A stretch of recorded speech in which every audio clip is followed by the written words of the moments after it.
అందుకని వాళ్ళు ముందుగా ఎలక్ట్ చేసినట్టు కనబడుతుంది. చివరికి ఆయన పంత నానాజీని ఎవరు ఆయన మేము ఆయన సమర్థిస్తాము, ఆయన మీద కుట్ర పన్నుతున్నారు అంటే ఎలా కరెక్ట్ అవుతుంది? ఇది తాతాజీనో నానాజీనో ఎవరు ఆయన కాదు అనుకుంటే ఎవరో సంథింగ్ ఇవాళ ఆయన లేకపోతే ఎవరో తెలియదు పార్టీ నాయకుడు ఎవరో స్టేట్మెంట్ ఇచ్చారన్నది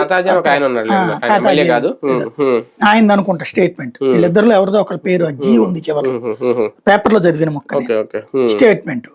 అంటే ఇక్కడ సమర్థిస్తున్నారు ఇక్కడ అదే కదా బేసిక్ గా యాక్షన్ తీసుకోవాలా.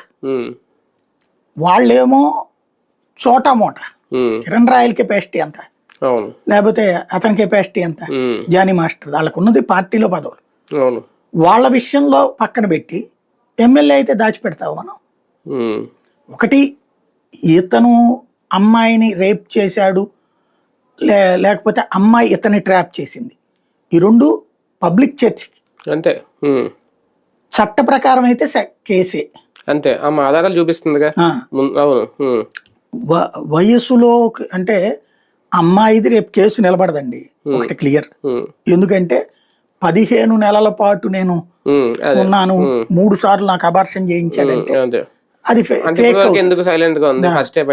ఇందులో 2 కోణాలు.